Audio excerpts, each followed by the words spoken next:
करो भाई शुरू।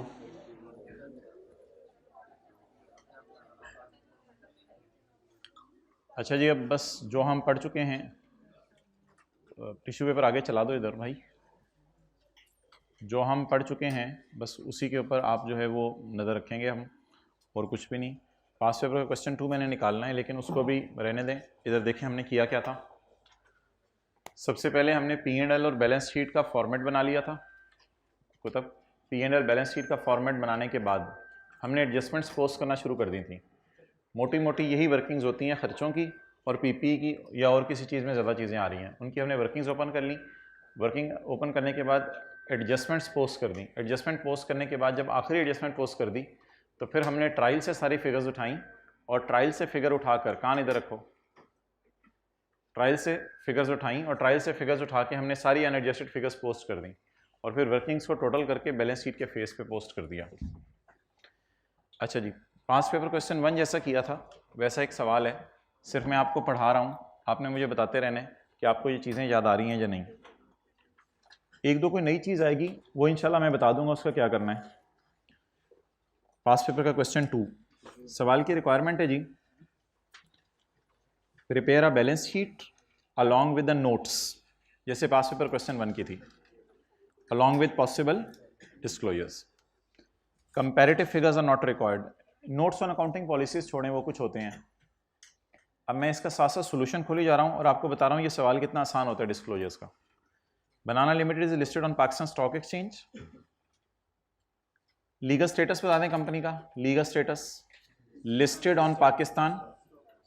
दफ्तर कहाँ है, काम क्या करती है,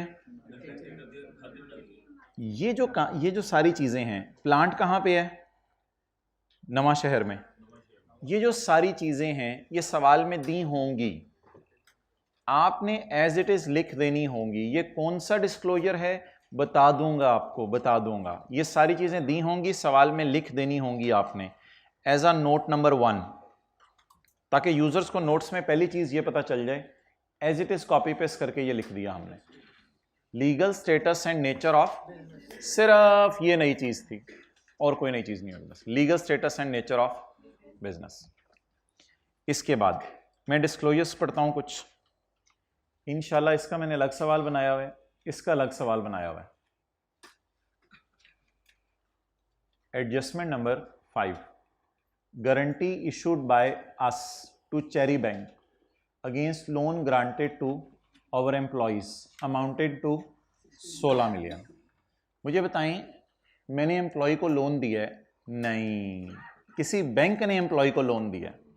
अब अगर किसी बैंक ने एम्प्लॉय को लोन दिया है तो मुझे सोच के बताएं कि हम बैंक की तरफ लायबल फील करें या एम्प्लॉय? एम्प्लॉय। लेकिन अगर एम्प्लॉय डिफॉल्ट कर दे फिर हम भी एंट्री कर लेंगे एक्सपेंस डेबिट प्रोविजन क्रेडिट।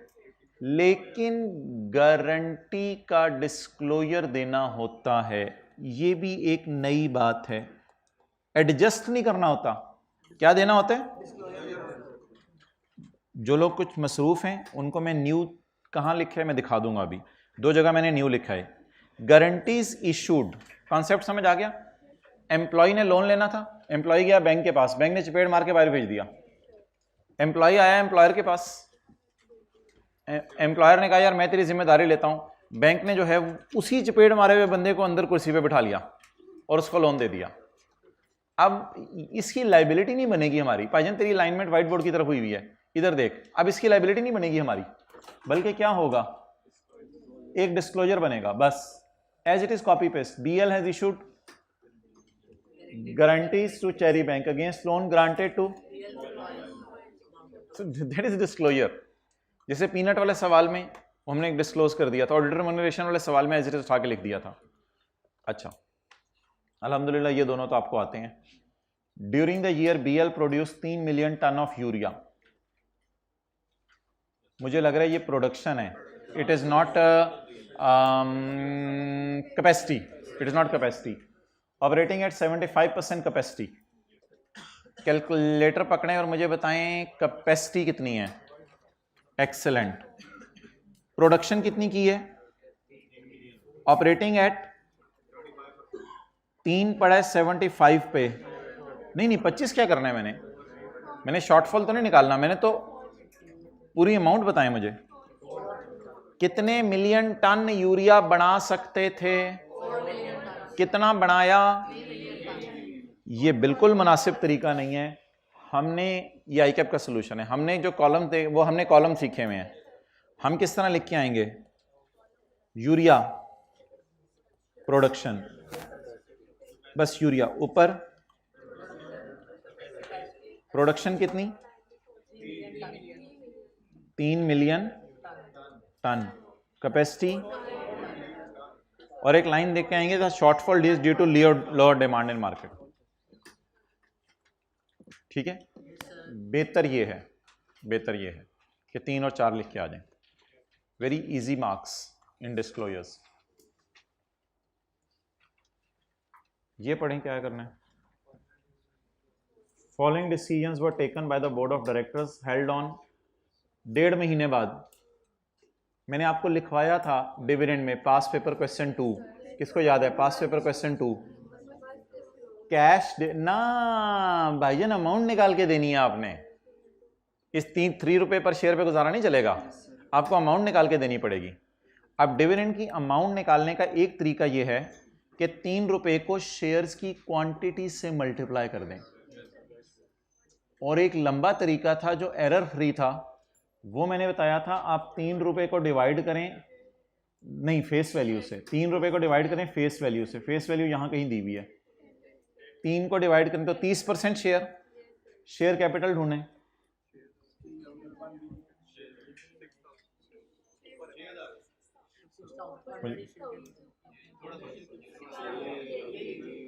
$6,000, तो बोलें 6,000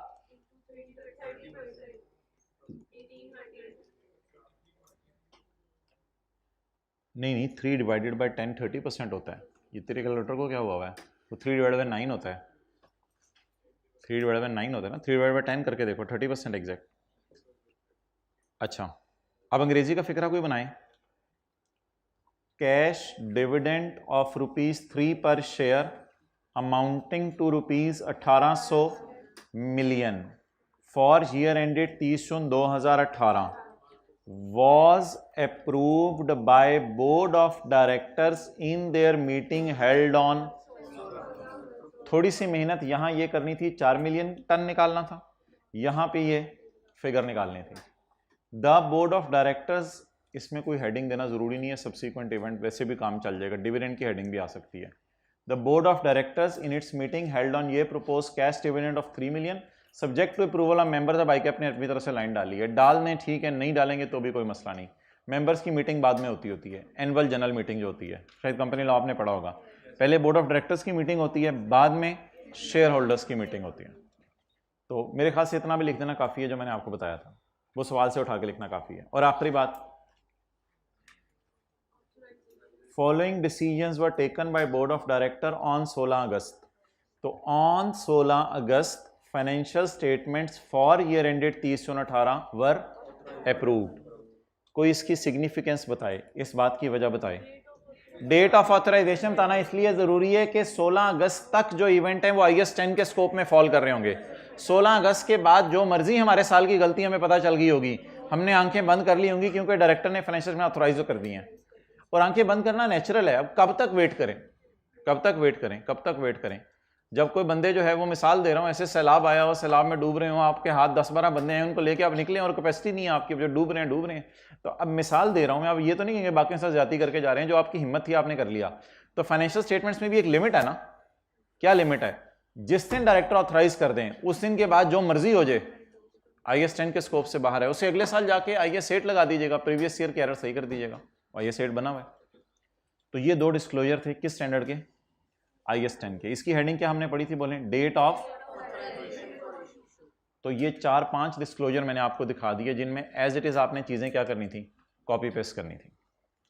अच्छा, अब मेरे ख्याल से आपका जाना बनता है शेयर कैपिटल। अब गलत सुन लिया करो, ऐसे तो नहीं जाते हैं ना। अब शेयर कैपिटल और इसके अलावा आपने सिर्फ मुझे ये बताना है। ओ भाईजान नहीं, किताब कड्डो, भाई सीए करा रहे हैं आपको, किताब कड्डो। मुझे ये बताएं ओ भाई, इधर देख, ट्रायल में क्या मसला है? सादा सी एंड पे जाकर आपने, हाँ यार ऐ पूछ रही थी पहले दफा थी। एक्सलेंट, डेबिट क्रेडिट अलग नहीं दिए हुए, डेबिट क्रेडिट अलग नहीं दिए हुए, ये मसला है ट्रायल में। अब आप मुझे बताते रहे कौन से एसेट्स हैं, कौन सी लाइबिलिटीज हैं और कौन सी इक्विटी है।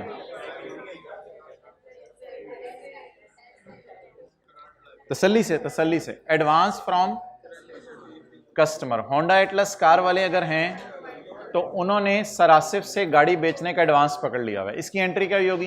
Cash debit advance from customer credit.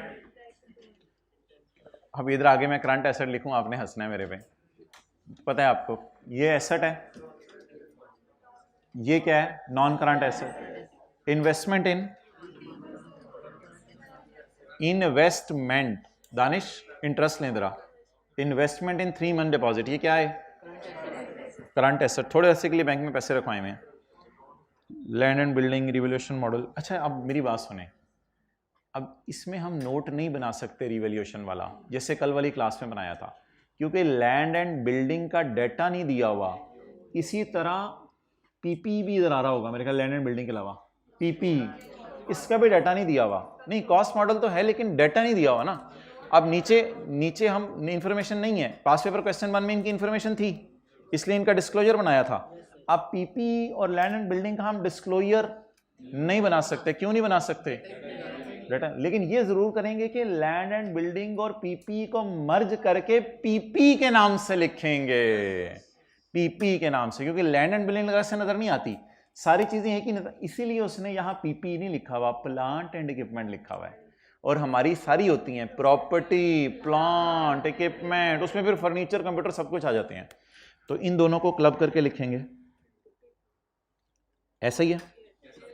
Long term deposit with utility companies, long term deposit with utility companies, long term deposits with utility companies, non current asset, security deposit. वापडा वाले जब आप metre लगवाते हैं ना, वापडा वाले आपसे सिक्योरिटी मांगते हैं, वो फिर लॉन्ग टर्म उन्हीं के पास पड़ी रहती है जब तक आप सेल ना करवाएं। तो लॉन्ग टर्म पैसे पड़े हुए हैं हमारी यूटिलिटी कंपनीज के पास, ये पैसा पड़ा रहता है साला साल वापडा वालों के पास, कोई हल नहीं है इस पैसे का। लॉन्ग नॉन करंट एसेट में नजर आएगा जब कभी मीटर कैंसिल करवाएंगे तब वापस। Long term investment, non current assets. Share capital, provision for doubtful debt किससे नेट हो जाएगा? ट्रेड एंड अदर रिसीवेबल से प्रोविजन नेट हो जाएगी। Revaluation surplus on land and building, ये इक्विटी में चला जाएगा। रनिंग फाइनेंस, ये बैंक ओवरड्राफ्ट टाइप चीज होती है, इसको करंट लाइबिलिटीज में डाल देंगे। नहीं, सरप्लस तो आ गया है, बट इन एनी केस फिर प्लांट एंड इक्विपमेंट की एडिशन, डिस्पोजल, डेप्रिसिएशन की डिटेल नहीं दी हुई ना, तो फिर आप ये बना ही नहीं सकते। एक्सेलेंट, आपका अच्छा सवाल था कि लैंड एंड बिल्डिंग का सरप्लस भी आ गया है, वो भी आ गया है, लेकिन फिर इसकी डिटेल नहीं, और ये भी नहीं बताया हुआ सरप्लस इस साल आया या पिछले सालों में आया, तो इसलिए डाटा अवेलेबल नहीं है। Running finance, current liability, share premium, stock, debtor, trade payables, unappropriated profit और डिविडेंड पेएबल। डिविडेंड पेएबल इसको लिख लें, फिर अनक्लेम्ड और उसमें मैं फ़र्क बताऊंगा आपको।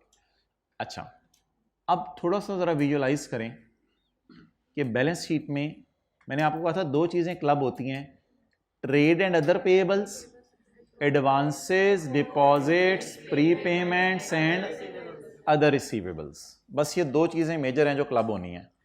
अब मुझे आपने अलग अलग से बताते रहना है कि ये अलग अलग लाइन आइटम है या किसी में इकट्ठा कर दूं, सोचते रहें जरा। Advance from customer current liabilities में जाने, लेकिन मैंने आपको करंट लाइबिलिटीज का एक फॉर्मेट बताया हुआ है, current portion of long term loan, जो चुप मुझे बताना दे, trade and interest payable, dividend payable, tax payable. मेरे ख्याल से एडवांस फ्रॉम कस्टमर सुबह सुबह मैंने बताया था ट्रेड एंड अदर पेएबल्स के साथ क्लब करके जाएगा। खुदा ना खास्ता आपने बैलेंस शीट के फेस पे शो कर दिया, मेरा नहीं ख्याल इतने मार्क्स काट लेगा, लेकिन ये 2 चीज़ें इनको ना याद रख लें, ट्रेड एंड अदर पेएबल्स और एसेट साइड पे advances, deposits, pre payments and, कोशिश कीजिएगा इनकी चीज़ें क्लब कर सके तो बड़ी अच्छी बात होगी। अच्छा, अब मैं स्टार लगा रहा हूँ, पहले मैंने सर्कल लगाया, इसको मैं मर्ज कर दूंगा ट्रेड एंड अदर पेएबल्स के साथ। बस ये दो मर्ज मुझे नजर आ रहे हैं और ऐसा मुझे नजर नहीं आ रहा कोई। कैश एंड बैंक अलग से लाइन आइटम नजर आएगा, अल्लाह का शुक्र है। इनटेंजिबल अलग लाइन आइटम नजर आएगा, इन्वेस्टमेंट्स अलग लाइन आइटम नजर आएगा। ये दोनों मर्ज हो जाएंगे बैलेंस शीट के फेस पे। लॉन्ग टर्म डिपॉजिट्स अलग नॉन करंट एसेट नजर आएगा, इसके नीचे कोई डिस्क्लोजर भी नहीं है, अल्लाह का शुक्र है। लॉन्ग टर्म इन्वेस्टमेंट अलग लाइन आइटम नजर आएगा नॉन करंट एसेट में। ऑर्डिनरी शेयर कैपिटल नजर आएगा। प्रोविजन नेट हो जाएगी किससे, ये आपको बताने की जरूरत नहीं, ये आपको पता है। रीवैल्यूएशन सरप्लस इक्विटी में अलग लाइन आइटम नजर आएगा। रनिंग फाइनेंस करंट लाइबिलिटीज में अलग लाइन आइटम नजर आएगा, ये बैंक ओवरड्राफ्ट टाइप चीज है। Share premium, stock, trade and other receivables अलग लाइन आइटम नजर आएगा।